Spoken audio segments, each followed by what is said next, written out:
বান্দারে তোমার জবান বন্ধ হয়ে যাবে, তোমার চোখ আমি আল্লাহর দরবারে সাক্ষ্য দিবে, তোমার হাত পা গুলি সাক্ষ্য দিতে থাকবে, তোমার অঙ্গ প্রত্যঙ্গগুলি আমি আল্লাহর দরবারে তোমার বিরুদ্ধে সেদিন বলতে থাকবে।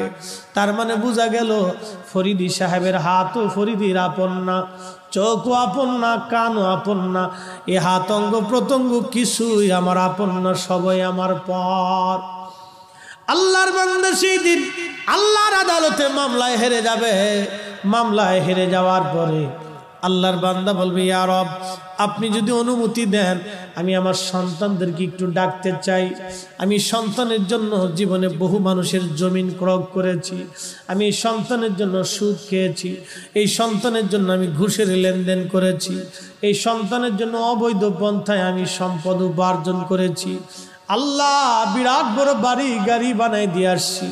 আল্লাহ, আজকে আমি গুনার জিম্মায়, গুনার মামলায় আসামি হয়ে জাহান্নামে যাচ্ছি।